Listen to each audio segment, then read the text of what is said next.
الحمد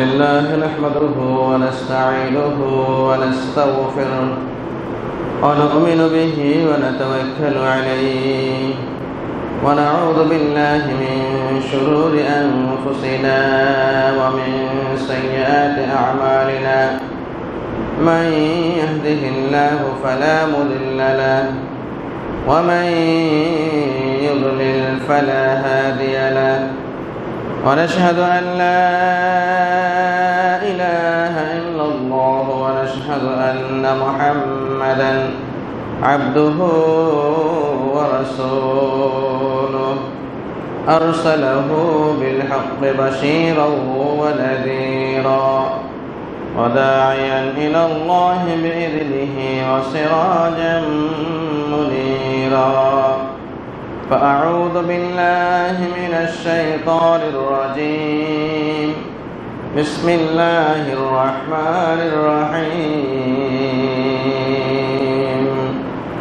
قاف والقرآن المجيد بل عجبوا أن جاءهم منذر منهم فقال الكافرون هذا شيء عجيب أإذا متنا وكنا ترابا ذلك رجع بعيد قد علمنا ما تنقص الأرض منهم وعندنا كتاب حفيظ بل كذبوا بالحق لما جاءهم فهم في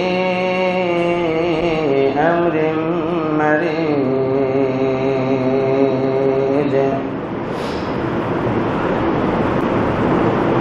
الحمد لله প্রশংসা কেবলমাত্র মহান আল্লাহ রাব্বুল আলামিনের জন্য, যার অশেষ রহমতে আজকের এই সাপ্তাহিক শ্রেষ্ঠতম দিনে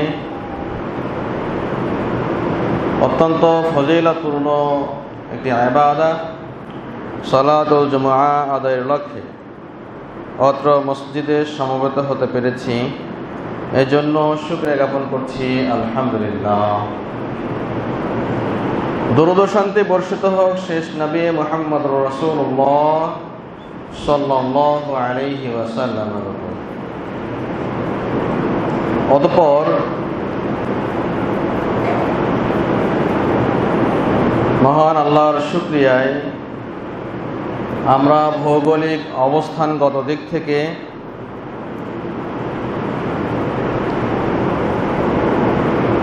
দক্ষিণ এশিয়ার অন্যতম দেশ বাংলাদেশ হিসেবে এবং স্বাধীনতার দিক থেকে বাংলাদেশের দ্বিতীয় স্বাধীনতার প্রায় 1 বছর পূর্ণ হতে চলেছে।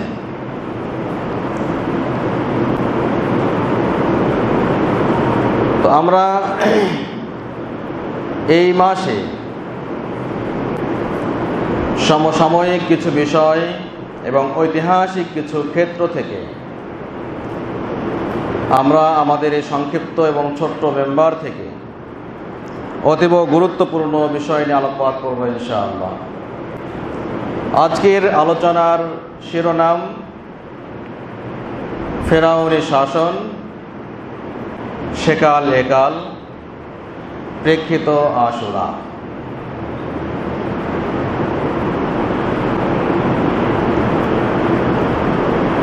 ফেরাউনি শাসন আমাদের যারা ইতিহাস সম্পর্কে আমরা জানি বা সামান্যতম জ্ঞান রাখি, তাদের কাছে ফেরাউন, বিশেষ করে মুসলিম মিল্লাতের কাছে ফেরাউন নামটি অত্যন্ত জঘন্য, অত্যন্ত নগণ্য, অত্যন্ত ঘৃণিত একটি নাম ফেরাউন,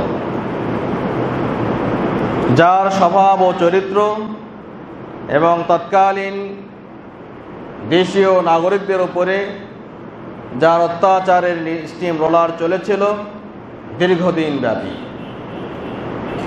ফেরাউন নামটি উচ্চারণ হওয়ার সাথে সাথেই মুসলিম এবং মুমিন মানুষে, মুসলিম আল্লাহদ্রোহী, খোদাদ্রোহী এবং দ্বীনদ্রোহী অত্যন্ত ভয়ানক একটি দুশ্চরিত্রবান এবং নিকৃষ্ট নিষ্ঠুর বর্বরতম শাসকের একটি নাম, প্রতিচ্ছবি আমাদের সামনে ভেসে ওঠে। তো আমরা ইতিহাসের নিরিখে ফেরাউনের তৎকালীন শাসন এবং বাংলাদেশে স্বাধীনতা উত্তর, চাই সেটি প্রথম স্বাধীনতা হোক অথবা দ্বিতীয় স্বাধীনতা হোক, এই স্বাধীনতা উত্তর বাংলাদেশে যে সমস্ত শাসন ব্যবস্থাপনায় এই ফেরাউনের চরিত্র ফুটে উঠেছিল, তেমনই কিছু চরিত্র আজকে আমরা ফুটে তোলার চেষ্টা করব ইনশাআল্লাহ। এবং আমরা আশাবাদ ব্যক্ত করছি আমাদের আলোচনা যে যেখানে যেভাবে পৌঁছাবে, ফেরাউনের আচরণ এবং তার বৈশিষ্ট্যগুলো থেকে সবাই বিরত থাকবার চেষ্টা করবে ইনশাআল্লাহ। ফেরাউনের পরিচয়, ফেরাউন মূলত কোনো ব্যক্তি বিশেষের নাম নয়, এটি মূলত তৎকালীন মিশরের রাজকীয় বংশ কিপ্তি। এই কিপ্তি বংশের যারা রাজা ছিলেন, যারা সম্রাট ছিলেন, যারা নরপতি ছিলেন, শাসক ছিলেন, তাদের উপাধি হলো ফেরাউন। আমরা বিশেষ করে প্রাগৈতিহাসিক যুগের যেহেতু এগুলো বিষয়, যেগুলো মহান আল্লাহ রাব্বুল আলামিন মানব জাতির জন্য উপদেশ স্বরূপ যে ইতিহাসটুকুকে কোরআন কারিমে অভ্রান্তভাবে উল্লেখ করেছেন, শুধুমাত্র সেই অংশটুকুই, সেই ইতিহাসটুকুই আমরা আলোকপাত করবার চেষ্টা করব ইনশাআল্লাহ।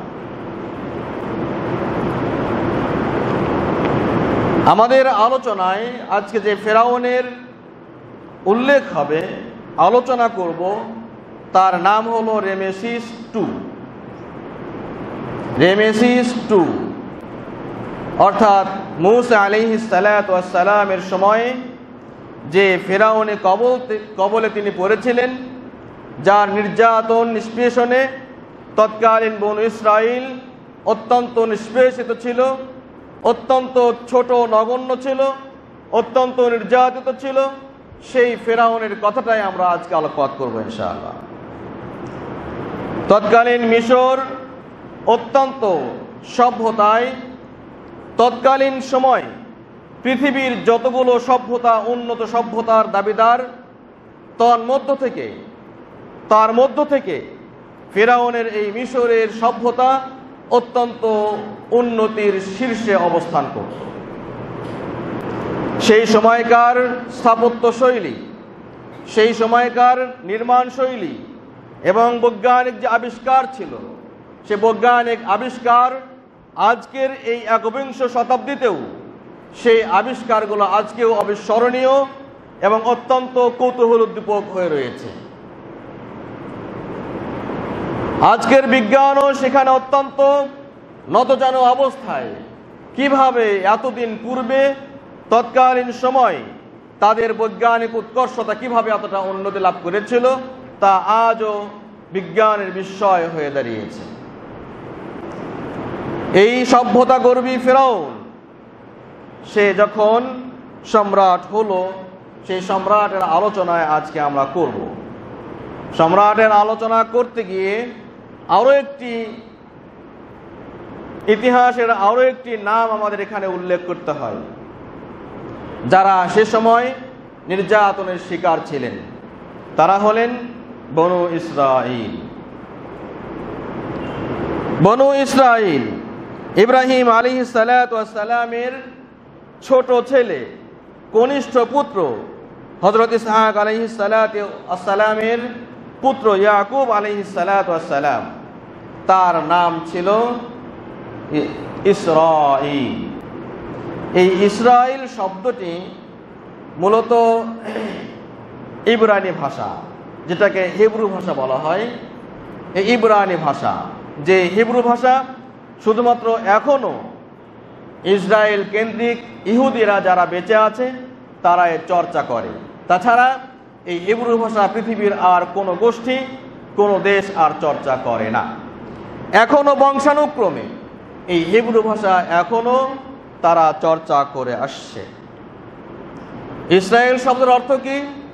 ইসরা শব্দের অর্থ হলো বান্দা, ইল মানে হলো আল্লাহ, তথা ইসরায়েল এই দুটি শব্দের সমন্বিত অর্থ হলো আল্লাহর বান্দা বা আল্লাহর দাস। ইয়াকুব আলাইহিস সালাতু ওয়াস সালাম তিনি নিজের নাম তিনি দিয়েছিলেন ইসরাইল তথা আল্লাহর দাস হিসেবে। তো ইয়াকুব আলাইহিস সালাতু ওয়াস সালামের যে সমস্ত তার অধস্তন পুরুষ রয়েছে সমস্ত ব্যক্তিদেরকেই মূলত বনু ইসরাইল বলা হয়। আল্লাহ রাব্বুল আলামিন কোরআনুল কারিমে এই বংশকে অত্যন্ত সুন্দরভাবে কোরআন কারিমে বনু ইসরাইল নামে উল্লেখ করেছেন, যাতে করে তারা যেখানে যেভাবে থাকুক না কেন তাদের পূর্বপুরুষ তিনি যে নিজেকে আল্লাহর দাস হিসেবে এবং একত্ববাদী হিসেবে আল্লাহর বান্দা হিসেবে প্রতিষ্ঠিত করেছিলেন সেই কথাটি দ্বারা যাতে তারা স্মরণ করে থাকে। তো ইয়াকুব আলাইহিস সালাতু ওয়াস সালামের বসবাস ছিল বর্তমান ফিলিস্তিনে কিনান নগরীতে। তখন এই কিনান এবং শাম, সিরিয়া এগুলো একীভূত ছিল, বড় একটি রাষ্ট্র হিসেবে তখন পরিগণিত হতো। বর্তমান ফিলিস্তিন যেটাকে বলি আমরা, ফিলিস্তিন এবং শাম মিলিতভাবে, সিরিয়া এবং শাম মিলিতভাবে এই শামের মধ্যেই ছিল। তো শেষ নবী ব্যতীত সকল নবী প্রায় এই ইয়াকুব আলাইহিস সালাতু ওয়াস সালামের বংশধারার মধ্যেই এসেছে। তো মৌলিকভাবে হযরত ইউসুফ আলাইহিস সালাতু ওয়াস সালাম যখন মিশরের ঘটনাক্রমে মিশরে এসে তিনি মিশরের যে অধিপতি ছিলেন, নরপতি ছিলেন, তার আস্থাভাজন অর্জন করবার পর তিনি যখন কালক্রমে ঘটনাক্রমে তিনি সেখানকার অর্থমন্ত্রী, পরবর্তীতে সেখানকার প্রভাবশালী একজন ব্যক্তিত্ব হয়ে ওঠেন, তখনই তার আমন্ত্রণে তার পিতা তাদের অন্যান্য ভাইদেরকে নিয়ে তারা মিশরে বসবাস শুরু করেন এবং সেখানে চলে আসেন। সেখান থেকেই মূলত বনু ইসরাইল তারা কিনান থেকে শুরু করে ফিলিস্তিন থেকে এসে সরাসরি মিশরে তারা বসবাস শুরু করে। আগে বলছিলাম কিপ্তি বংশীয় যারা রাজা ছিলেন তাদেরকে বলা হয় ফেরাউন। মাঝখানে প্রায় 200 বছর এই মিশরের রাজত্বে কিপ্তি বংশ হারিয়ে যায়। যখন এই কিপ্তি বংশ হারিয়ে যায়, এই হারানো বছরগুলোতেই মূলত মিশরে ইউসুফ আলাইহিস সালাতু ওয়াস সালাম এবং তাদের পরবর্তী পর্যায়ে তাদের উত্থান ঘটে। এদের যখন পতন ঘটে তখন আবারও কিপ্তি বংশের আবার উত্থান ঘটে। এই কিপ্তি বংশ পরবর্তীতে আবার রাজ্যের ভার গ্রহণ করেন, কিন্তু তারপরেও তাদের এই রাজকীয় যে উপাধি ছিল এই উপাধিটি কিন্তু বন্ধ হয়নি। এইভাবে যখন সম্রাট রেমেসেস II যখন রাজত্ব গ্রহণ করেন তখনই মূলত বনু ইসরাইলরা তখনও ছিলেন অত্যন্ত সম্ভ্রান্ত, অত্যন্ত সুখী, অত্যন্ত ভালো এবং অত্যন্ত অর্থবিত্তের দিক থেকেও খুবই ভালো ছিলেন। তো কিপ্তি বংশের স্বভাবতই এই বনু ইসরাইলদের প্রতি একটি আলাদা হিংসা এবং ঈর্ষা ছিল যে আমরা রাজন্যবর্গ হয়েও, রাজবংশ হয়েও আমাদের অবস্থা এতটা বেগতিক, অথচ তারা রাজবংশ না হয়েও তারা সুখ স্বাচ্ছন্দ্যে জীবন যাপন করছে। এদের প্রতি আলাদা একটা হিংসা বিদ্বেষ সবসময় ছিল। এই হিংসা বিদ্বেষ পর্যায়ক্রমে তাদের উপরে নির্যাতনের স্টিম রোলার চালানোর একটা প্রেরণা যোগায় কিপ্তি বংশের, বিশেষ করে রেমেসেস II ফেরাউনের। আরও বিপত্তি ঘটে একদা সে শুয়ে আছে, রাত্রিবেলায় স্বপ্নে দেখে যে বাইতুল মুকাদ্দাস থেকে একটি আগুন প্রজ্বলিত অবস্থায় এসে কিপ্তিদের সকল বাড়িঘরগুলোকে জ্বালিয়ে ভস্মীভূত করে দিচ্ছে, কিন্তু তার পার্শ্ববর্তী বনু ইসরায়েল যারা রয়েছে তাদের কোনো ক্ষতি হচ্ছে না। সম্রাট রেমেসেস ঘুম থেকে অত্যন্ত ভীতবিহ্বল হয়ে চেতনা ফিরে পেলেন। চেতন আসার পরে তিনি সকালবেলা সভাসদ বর্গকে ডেকে প্রথমেই তিনি এই স্বপ্নের তাবির জানতে চাইলেন।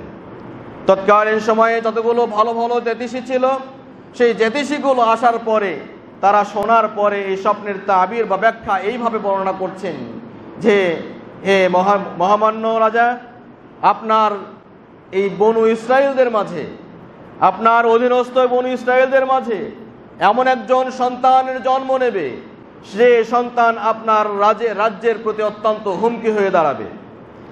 কোনো একদিন ঘটনার পরিক্রমায় ইতিহাসের এক বাঁকে বাঁকে হয়তোবা সে আপনার রাজ্যকে কেড়ে নিতে সক্ষম হবে। রেমেসেস অত্যন্ত বিচলিত হয়ে পড়লেন। তখন সাথে সাথে তিনি রাজ্যে ঘোষণা করলেন, এভাবে আর চলতে দেওয়া যায় না। বনু ইসরায়েলদের মাঝে যতগুলো সন্তান প্রসব লাভ করবে, যতগুলো সন্তান প্রসবিত হবে, সমস্ত পুরুষ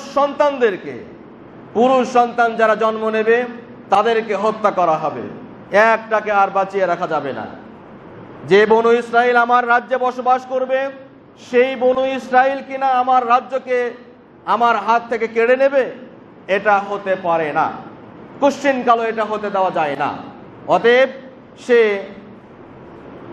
আদেশ জারি করলো যে এখন থেকে বনু ইসরায়েলদের মাঝে যতগুলো পুত্র সন্তান জন্মগ্রহণ করবে সবাইকে হত্যা করা হবে।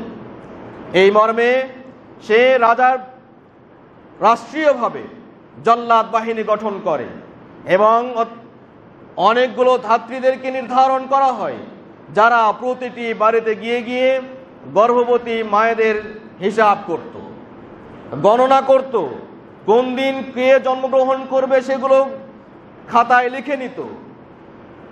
ঠিক প্রসবের দিনে সেই ধাত্রীরা সেখানে গিয়ে উপস্থিত হওয়ার পর যখন দেখতো যে পুত্র সন্তান জন্মগ্রহণ করেছে, সাথে সাথে জল্লাদ বাহিনীকে খবর দিয়ে তাদেরকে ডেকে এনে মায়ের সামনে জলজান্ত ওই পুত্র সন্তানকে কেটে এবং জবাই করে হত্যা করা হতো। এইভাবে চলবার এক পর্যায়ে কিপ্তি বংশীয় লোকেরা বাদশার কাছে আবার অভিযোগ দায়ের করে যে আমাদের তো শ্রমিক শ্রেণী কমে যাচ্ছে, এইভাবে বনু ইসরায়েলদেরকে যদি হত্যা করা হয় পুত্র সন্তানদেরকে, তাহলে দূর ভবিষ্যতে ও নিকট ভবিষ্যতে আমরা আর শ্রমিক শ্রেণী পাবো না, কাজের কোনো লোক পাবো না। তখন আবার আদেশ জারি করা হয়, ঠিক আছে, তাহলে 1 বছর অন্তর অন্তর এই হত্যাযজ্ঞ চালানো হবে। 1 বছরে যা যে সমস্ত পুরুষ সন্তান পুত্র সন্তান জন্মগ্রহণ করবে তাদেরকে বাঁচিয়ে রাখা হবে, আর পরবর্তী বছর যারা পুত্র সন্তান জন্মগ্রহণ করবে তাদেরকে হত্যা করা হবে, জবাই করা হবে। ঠিক এইভাবে চলতে থাকলো। যে বছর পুত্র সন্তান বেঁচে থাকার অধিকার পায় সেই বছর জন্মগ্রহণ করলেন মূসা আলাইহিস সালাতু ওয়াস সালামের সহোদর বড় ভাই হারুন আলাইহিস সালাতু ওয়াস সালাম। মূসা আলাইহিস সালাতু ওয়াস সালাম গর্ভে আসলেন।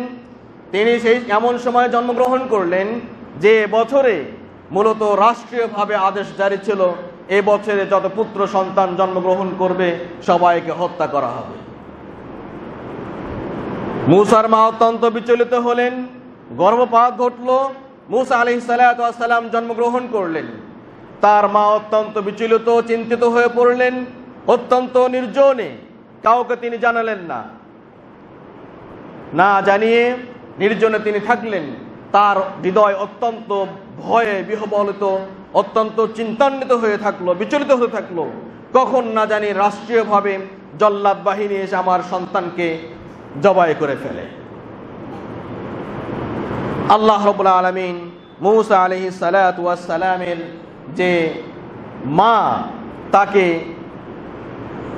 তাকে তিনি ইলহাম করলেন জানিয়ে দিলেন, সান্ত্বনা দিলেন, তুমি বিচলিত হইও না, তুমি বিচলিত হইও না, তুমি তাকে দুধ পান করাও। আল্লাহ রাব্বুল আলামিন মানে অনেকভাবেই কোরআনুল কারীমে এই ঘটনাটি বর্ণিত হয়ে আসছে। শুধু সময় সংক্ষিপ্ততার কারণে আমি শুধুমাত্র অনুবাদ এবং কাহিনীর সামারিটা উল্লেখ করছি। আল্লাহ রাব্বুল আলামিন তার মাকে ইলহাম করলেন, জানিয়ে দিলেন যে আনিরদিহি ফাইদা খিফতি আলাইহি ফালকিহি ফিল ইয়াম্মি, হে মুসার মা, তুমি তাকে নিশ্চিন্তে দুধ পান করাও। যদি তুমি শঙ্কিত হও, ভয়ে ভীত হয়ে থাকো, যদি তুমি শঙ্কা পাও অথবা তুমি জানতে পারো যে জল্লাদ বাহিনী তোমার ঘরের নিকটে আসছে, তৎক্ষণাৎ তুমি তাকে একটি সিন্ধুকে ভরে, বক্সে তাকে ভরে তাকে তুমি সমুদ্রে নিক্ষেপ করবে, সমুদ্রে ছেড়ে দেবে, বাদ বাকি দায়িত্ব আমার। মূসা আলাইহিস সালাতু ওয়াস সালামের মা এক সময় তার কলিজার ধনকে, অত্যন্ত আদরের সন্তানকে একটি সিন্ধুকে ভরে তিনি নীল নদে ছেড়ে দিলেন, সাগরে ছেড়ে দিলেন, এবং তার বড় বোনকে তার পিছনে বললেন, তুমি যাও, দেখো এই বক্সটি, এই সিন্ধুকটি কোথায় গিয়ে ভিড়ে। আল্লাহ রাব্বুল আলামিন মূসা আলাইহিস সালাতু ওয়াস সালামের মাকে এটাও বলে দিয়েছিলেন যে এই সিন্ধুক আমার নির্দেশে সমুদ্রের এমন জায়গায় ভিড়বে যে ফেরার কারণে এমন ঘরে লালিত পালিত হবে যে আমারও শত্রু তারও শত্রু। সিন্ধুকটি ভাসতে ভাসতে ফেরাউনের স্ত্রীরা, যেখানে হেরেম শরীফ আছে, যেখানে তার রাজন্যবর্গের স্ত্রীরা যারা যেখানে গোসল করে, সেই ঘাটে গিয়ে ভিড়ল। ফেরাউনের পুণ্যবতী স্ত্রী আসিয়া, তিনি গোসলে গেলেন, সেখান থেকে একটি বক্স পেলেন। বক্স পাওয়ার পরে উপরে ওঠানোর পর যখন খুলে দেখলেন, অত্যন্ত অত্যন্ত সুন্দর, সুশ্রী এবং হৃদয়গ্রাহী, মনকে জয় করে এমন সুন্দর ফুটফুটে একজন শিশু সন্তান, পুত্র সন্তান সেই বাক্সের মধ্যে রয়েছে। বাক্সের মধ্যে রয়েছে। উল্লেখ্য, ফেরাউনের এই দম্পতি, আসিয়া এবং ফেরাউনের দম্পতিতে কোনো পুত্র সন্তান ছিল না। যখন এই পুত্র সন্তানকে দেখলেন, তখন তার মা, তার হৃদয়টা ভরে উঠল, মাতৃত্ব কেঁদে উঠল আসিয়া। তিনি প্রাসাদে নিয়ে গেলেন, নিয়ে ফেরাউন বলল, না, কোশ্চেন কালেও নয়, এ তো পুত্র সন্তান এবং এমন সময় জন্মগ্রহণ করেছে যে বছরে তাদেরকে হত্যা করবার কথা, একে আমি হত্যা করে ফেলবো। আসিয়া তিনি বললেন, দেখো, আমাদের এতদিনের সন্তান হয়নি কখনো, আমরা যদি এটিকে নিজেদের পালক পুত্র হিসেবে গ্রহণ করি, তাহলে হয়তোবা আমারও হৃদয় জোড়াবে, তোমারও চক্ষু জোড়াবে, আমাদের অনেক উপকারে আসতে পারবে। এইভাবে মূসা আলাইহিস সালাতু ওয়াস সালাম শিশু অবস্থায় তার ওই চিরশত্রু ফিরআউনের ঘরে লালিত পালিত হতে থাকলেন। কিন্তু ঘটনা ঘটলো, বিপত্তি ঘটলো দুধ পান করাতে গিয়ে। মূসা আলাইহিস সালাতু ওয়াস সালামের উপরে আল্লাহ রাব্বুল আলামিন আসিয়ার দুধ পান করাটাকে হারাম করে দিয়েছিলেন। তিনি আল্লাহ রাব্বুল আলামিনের নির্দেশে মূসা আলাইহিস সালাতু ওয়াস সালাম কারোই দুধ পান করছে না। এদিকে ওই যে পিছনে পিছনে ছুটে আসা মূসার বোন, তিনি নিজেকে আত্মগোপন করে সেখানে আসলেন কি ঘটেছে দেখার জন্য। এসে দেখছেন অত্যন্ত মর্মান্তিক ঘটনা, মূসা কারোই দুধ পান করছে না। তিনি অত্যন্ত ইশারায় বললেন, আমি একজন মায়ের সংবাদ দিতে পারি যে মায়ের দুধ হয়তোবা এ পান করতে পারে। তিনি নিজেকে গোপন করে তার মায়ের সংবাদ দিল, অমুক জায়গায় একজন ধাত্রী আছে, তাকে হয়তোবা দেখালে, তার কাছে নিয়ে গেলে সন্তান শান্ত হবে, দুধ পান করবে, আপনারাও নিশ্চিন্ত থাকতে পারবে। তাকে ডেকে নিয়ে আসা হলো। দেখা গেল ঘটনা ঠিক। তাকে নিয়ে আসার পরে তার বুকে দেওয়ার পরপরই মূসা আলাইহিস সালাতু ওয়াস সালাম নিজের মায়ের দুধ পান করতে শুরু করেন। ফেরাউন এবং আসিয়া উভয়ই কৌতূহলোদ্দীপক হওয়ার পরে আনন্দিত হলেন বটে, তাহলে জীবনটা বুঝে, প্রাণটা বুঝে বাঁচানো যায়। ঠিক মূসা আলাইহিস সালাতু ওয়াস সালাম মায়ের সঙ্গে তার বাড়িতে ফিরে গেলেন, সেখানে দুধ পান করেন। এদিকে আসিয়া এবং ফেরাউন উভয়ই রাজকীয় খাবার রাজকীয় ধনভাণ্ডার থেকে তাকে উপহার উপঢৌকন সবকিছু পাঠাতে থাকে, যাতে করে তাদের পালক পুত্র অত্যন্ত সুখ স্বাচ্ছন্দ্যে বড় হতে থাকে। এইভাবে মূসা আলাইহিস সালাম বড় হতে থাকেন। যুবক বয়সে উপনীত হবার পর তিনি যখন রাষ্ট্রীয় অবস্থা অবলোকন করছেন, তখন দেখতে পেলেন ফেরাউনের শাসন ব্যবস্থা এতটাই নিষ্ঠুরতম, এতটা কঠোরতম যে তাদের শুধুমাত্র রাজন্য বর্গের সঙ্গে যারা জড়িত তারাই সুখে নখ ফুলে আঙ্গুল ফুলে কলা গাছ অথবা সুখ স্বাচ্ছন্দ্যে তারা জীবন অতিবাহিত করছে, অথচ তাদের বিপরীতে বনু ইসরায়েলরা তারা সারা জীবন কাঠের ঘনি মাথায় কাঁধে করে নিয়ে ঘুরে বেরিয়ে অত্যন্ত মানবতার জীবন যাপন করছে। হত্যাযজ্ঞ চলতেই থাকে। এইভাবে মূসা তার ক্ষমতার বিপরীতে যাদের কাছে ক্ষমতা হারানোর ভয় অথবা তাদের বিপরীতমুখী, তাদের যে মত বিরোধী হয় এমন বিরোধী পক্ষকে একেবারে নিজের রাষ্ট্রীয় জল্লাদ বাহিনীর মাধ্যমে তাদেরকে হত্যা করতে থাকে। এইভাবে চলতে থাকে দীর্ঘদিন। মূসা আলাইহিস সালাম ঘটনাক্রমে মিশর থেকে পালিয়ে গেলেন, আবারও ফিরে আসলেন নবী হয়ে নবুয়ত প্রাপ্তি হওয়ার পর। এবং তিনি আরও খেয়াল করলেন যে ফেরাউন সে তার রাজত্ব করছে। একটি নীতি ছিল তখন, সেটা হলো আল্লাহ রাব্বুল আলামিন সেই নীতিকে এখানে উল্লেখ করছেন, ওয়াজআলা আহলাহা শিয়া ইস্তাদঈফু তাওয়াইফাতাম মিনহুম, যে ফেরাউন তার রাজ্যের জনগণকে শাসন করার যে নীতি তা হলো তাদেরকে বিভক্ত করে এবং শাসন করো।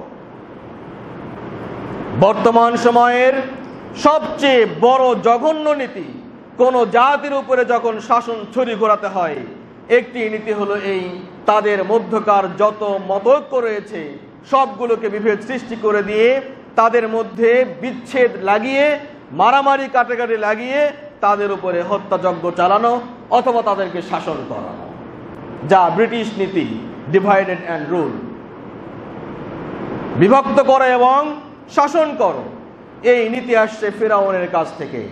সেই ফেরাউন সেই সমাজকে পরিচালিত করত এইভাবে এবং একটি সম্প্রদায়কে অত্যন্ত মানবতার জীবন যাপন করতে বাধ্য করত। এবং আল্লাহ রাব্বুল আলামিন আরো বলেছেন, ইউযাব্বিহু আবনাআহুম ওয়া ইস্তাহয়ী নিসাআহুম, বিবরণটা এরকম, সে তাদের পুত্র সন্তানদেরকে নির্বিচারে হত্যা করত এবং কন্যাদেরকে সে বাঁচিয়ে রাখত। এইভাবে চলছিল ফেরাউনের শাসন ব্যবস্থা। তার বিরুদ্ধে টু শব্দ করলে অথবা তার বিরুদ্ধে কেউ অস্ত্র ধারণ করলে, তার বিরুদ্ধে কেউ কটু কথা বললে, তার বিরুদ্ধে কোনো কথা বললেই শুধুমাত্র রাজত্ব হারানোর ভয়ে, ক্ষমতা হারানোর ভয়ে তাকে এমন কোনো শাস্তি নেই, এমন কোনো ব্যবস্থা নেই যা সে গ্রহণ করত না। এইভাবে সে নিজেকে একসময় একচ্ছত্র অধিপতি হিসেবে গ্রহণ করে। সে সকলকে ডেকে বলে, আনা রব্বুকুমুল আ'লা, আনা রব্বুকুমুল আ'লা, আমি তোমাদের সবচেয়ে বড় রব। আমার উপরে কোনো কর্তৃত্ব, আমার বিরুদ্ধে কোনো কথা, আমার বিরুদ্ধে কোনো ষড়যন্ত্র, আমার বিরুদ্ধে কোনো কিছুই তোমাদের আর সইবার নয়।